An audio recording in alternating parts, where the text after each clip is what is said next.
What is up guys, it is 2023, I'm back with a brand new video. I'm really excited about this year for the channel and I want to say a massive thanks to you all for the support last year. It's been an amazing year for the channel and I just can't wait to crack on with this year. So here I am back with my first full length video, and in this one today I'm talking about the SP404-MK2 again, which I have down here, and I do apologise in advance for this one because this is starting the year on a bit of a negative note, but this is just the way that my videos fell and the ones that I wanted to record. So it just so happens that my first full length video this year is going to be slightly negative, but today I'm going to talk about some of the issues that I'm still having with the SP404-MK2. Now don't get me wrong, this is an absolute beast of a sampler, especially since version 2.0. You beast! You beast! I genuinely do believe that this is one of the best portable samplers on the market. The price point is absolutely incredible for the features you get now, but there are still a few little things which I think Roland could iron out and make this to an unbelievable product. So I'm going to go through my list, so let's get this on the table and I'm going to talk you through everything that I'm still struggling with.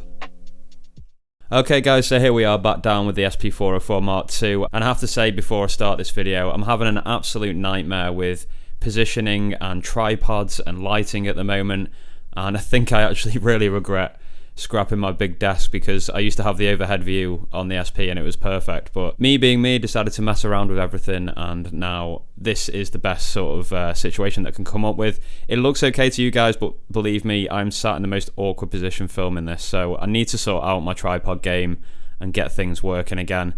But I'm digressing here a little bit. Let's get into the topic of the video. So let me show you some of the things here that I really am finding annoying on the SP404-MK2. So the first one is one that was actually raised by someone in the comments a few weeks ago, probably about a month ago. Why do we no longer get the opportunity to preview the sound of a sample before we delete it? Now this used to happen on the SP404SX and the A. Not sure about previous versions, but on that one definitely. You could go to delete,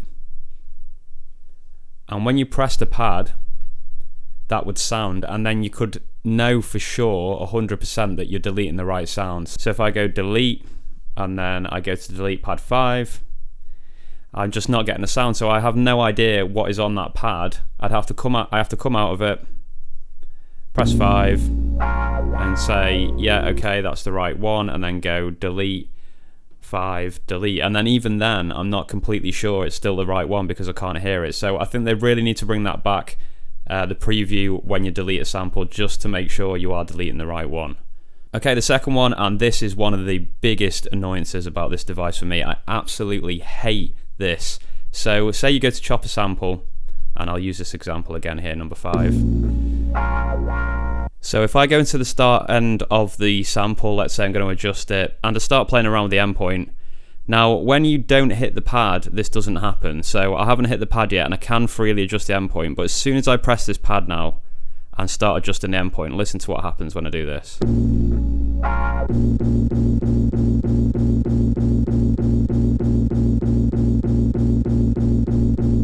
It's just completely chaotic. I don't understand the user case for that really. I just think it's really annoying. Every time you're going to move that endpoint, it's going to re-trigger the sample from the start. I would really prefer it if it just played the sample through and kept looping it, and if you change the endpoint, it just loops it at the endpoint again. At least let's have that option in there, maybe in a setting somewhere where we can choose how the playback of a sample works. So ideally there, what I'd like is the sample to just keep looping through regardless of if I'm changing the endpoint, and when it hits wherever the endpoint is, it then loops the sample again. I think that would make finding endpoints a lot easier as well.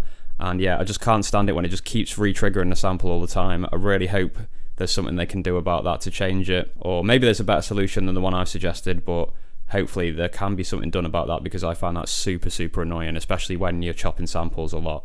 Okay, the third point which I really don't like, and this is something which I definitely think Roland can clear up quite easily probably, and that is being able to export samples from a project, save it on the SD card, and then have that sample available so that we can import it into other projects, or just import it into the same project again. Now at the moment we can do a workaround, and I've done a video about this using skip back. If you want to change samples between projects, check out my video in the top right hand corner. There's a little hack you can do with skip back, and that works really well. However, I think it would be much better if we could take a sample, export it, find it in our SD card using the browser, and import it into another project. I just think that seems like quite an easy thing to be able to do, to write and take information from the SD card.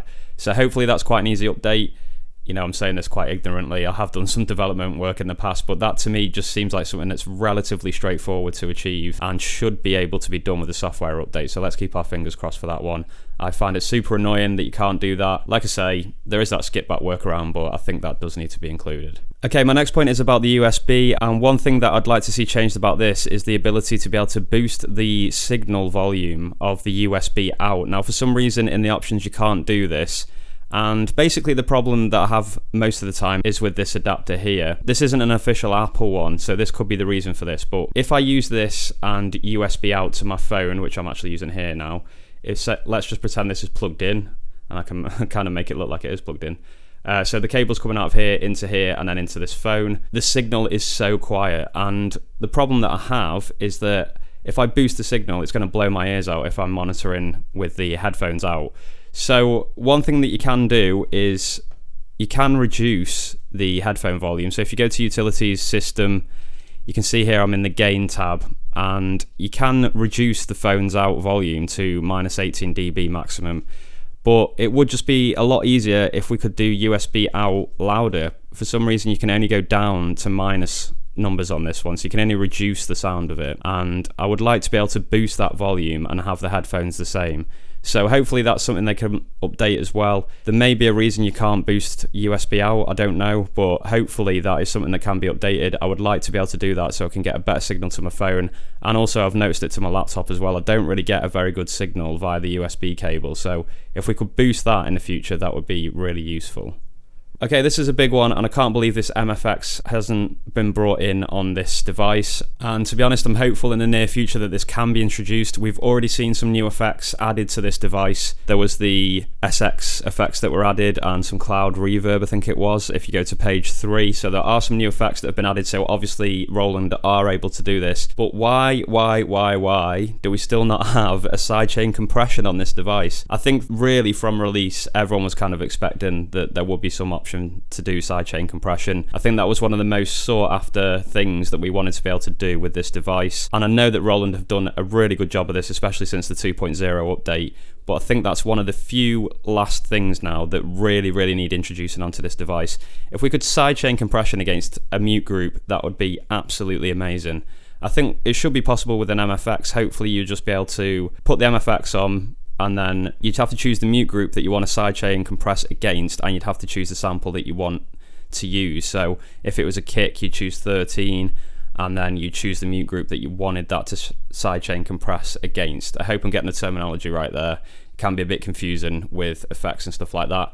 So yeah, I really do think we're screaming out for sidechain compression, and if we could have that on the SP, can you imagine the excitement of just turning on your SP and knowing you've got sidechain compression? I just think it has to be introduced. That would just be such a huge addition to this device. I would love to see it. So Roland, if you're watching this one, I think out of all of them on this list, if you can make a new MFX, which means you can do sidechain compression against a mute group, please include it as soon as possible, because I think the community is screaming out for that one. Okay, this is another one from the comments that I've heard, and it's kind of a feature request that you get on the MPC, and that is when you're browsing your samples to import them. So if we go to Shift 14, import from SD card, sample, and then I'm going to go to SPVIDZ. I've got loads of packs here loaded in. You can get these on spvids.com if you want to support what I'm doing here. Let's go to SPVIDZ, Lo-Fi Drums Volume 4. Let's just go to Kicks. And when you're scrolling through here, what you can do is use subpad. And that allows you to preview these samples. I guarantee there's still one person watching this video that doesn't know that this is a thing, but I have done plenty of videos covering this. But what we would like to see, I think, and I do think it would be a good idea, when we scroll, it just automatically auditions the sample, because it does get a bit tedious having to press subpad all the time. So maybe we could do shift and subpad, and then when we're scrolling through, it will automatically play the sample or audition the sample, and then we could just do shift subpad again, and that would turn it off. I think that's a really easy way of doing that. And yeah, it would just be so much easier to automatically audition the samples in the browser. It'd make the workflow that much faster.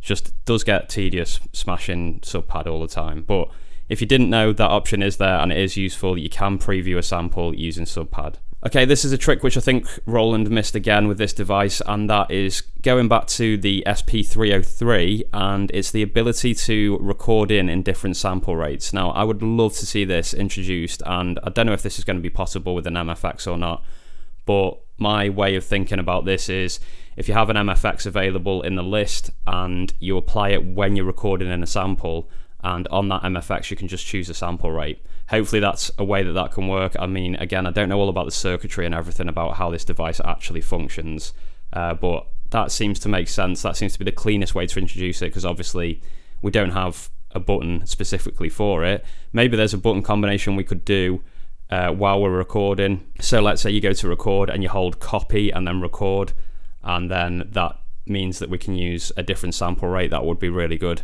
But yeah, different sample rates for recording will be an absolute game changer on this device as well. I think that's one of the things that I really would have liked to have seen on this device from release, really. Just the lo-fi button like we had on the SP303.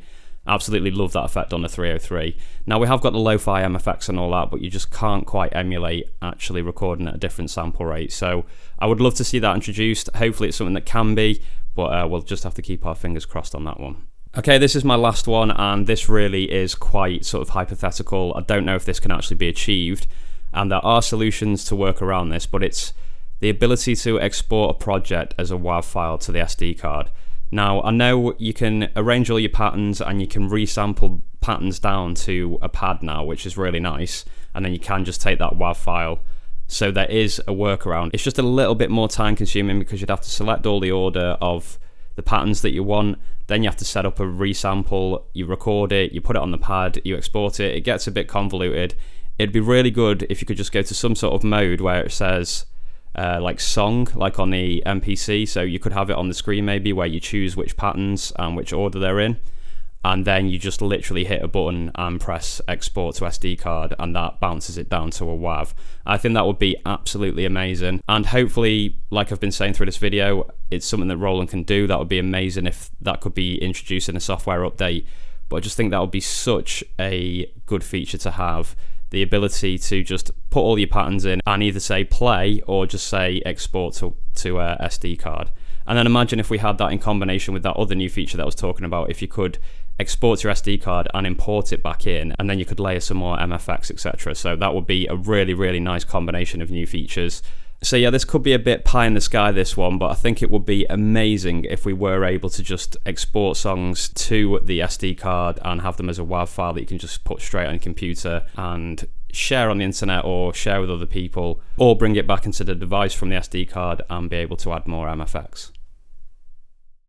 Okay guys, that is it for this video. That is my roundup of issues that I still feel like I'm having with this device. I really hope Roland can see this and hopefully make some improvements. I think there's some pretty good points in there, and if they're cleared up, then this device is going to be absolutely off the charts. And I think that's the great thing about this, is that we can get periodic updates from Roland, so fingers crossed they will be coming and we'll be getting an even better product. Let me know in the comments below if you agree with the things that I've raised, and also if you've got any of your own that you've noticed, put those in the comments below as well, because if Roland sees this video and then they can look through all the comments as well, it might give them some inspiration. So definitely put a comment below if there's something that wasn't mentioned in this video. Thank you so much for watching, guys. If you're new around here, don't forget to subscribe and smash that thumbs up if you like this video, because it really helps me out in the algorithms. So hyped for 2023. Let's get it, guys. Let's smash it with this channel this year, and in 12 months time I have no idea where this channel is going to be, but let's hope it is in a really, really good place. Best wishes for the new year to all of you guys. I'll be back with more content soon. Peace.